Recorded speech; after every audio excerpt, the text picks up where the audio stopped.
Ivan. Hello, Julie. How are you? I am well. Good. It's good to be with you again. Could you tell us a little bit about growing up in Bedford? For me, it was a happy time.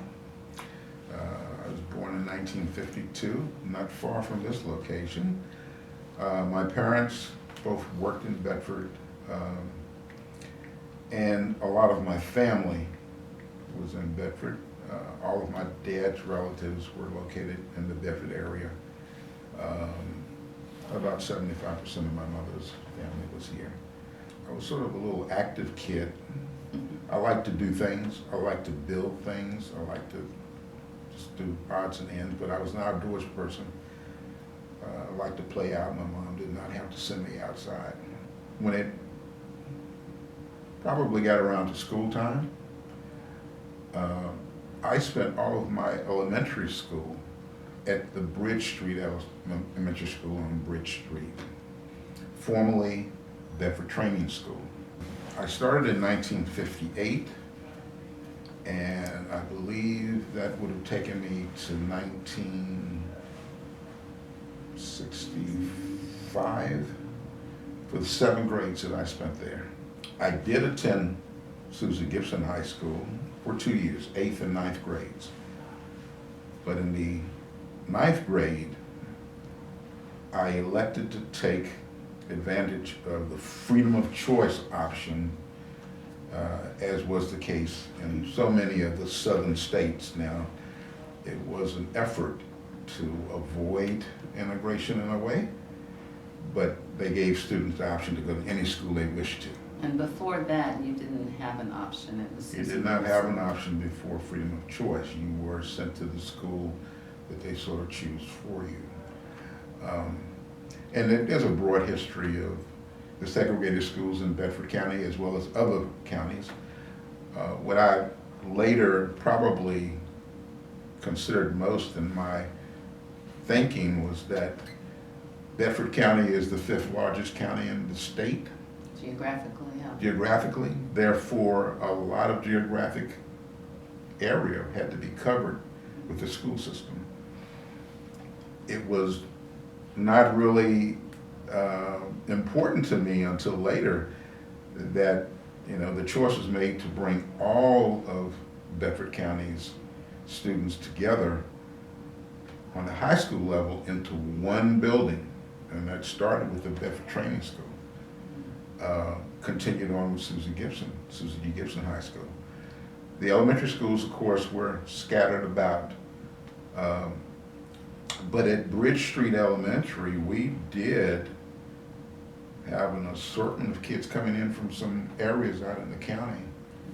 I remember that some of my friends were from Montvale, some were from Huddleston, some were from Anita, in the Chambersburg area.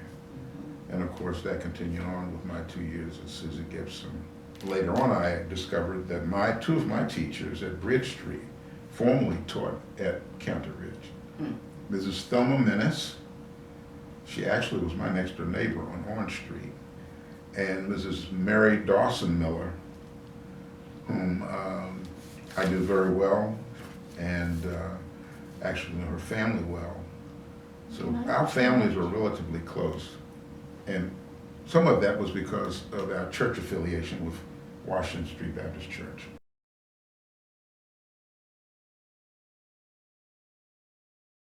The training school, when built, was not the building on Bridge and Franklin that is there now. Just behind it was a 2-story white board building that was constructed and built there as a part of a agreement with Mr. Lyle in Bedford. We have to take one step back to fully explain this, because at the top of Main Street, where the Collins facility is right now, was originally the Piedmont Academy, going back pre-Civil War times. It was a academy for all white males. When the war came, they closed it. The males went off to the war. A few years later, they reopened it for all white females to attend. Shortly after that, another school facility was built, and it became vacant, and the decision was made to place blacks in that school, all grades. Where the columns is now. Where the columns is now. It's an interesting history because it is, it was modified, but obviously because of the strategic location of the building, Mr. Lau wanted that property. He negotiated with the school district that he would build a school for the black students if they would allow him, and I don't know if there were any monies exchanged or not, but, and there may very well have been, but he wanted that property, strategic location of the property, and if you are aware of that, it is a very prestigious location. Yes, it is. He went to the south side of Bedford, Franklin Street, and built a two-story whiteboard building that was the first Bedford training school. That's what they called it.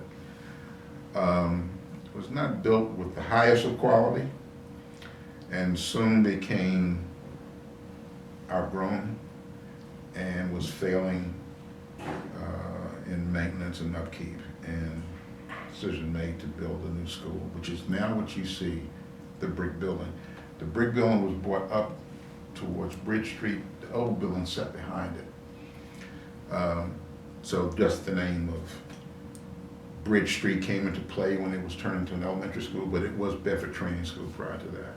My mother and father both attended there. My grandmother was in the original whiteboard building, two of my aunts. So the buildings have a lot of history in Bedford. I think Bridge Street Elementary School was very important as Bedford Training School because of it was the only school which offered secondary education at the time for the county. And that continued on in the segregated era of Susie G. Gibson. Phenomenal story of transportation to bus those African American students from the far corners of the county. Some of them spending as much as 2+ hours on a bus Yes. to get to school.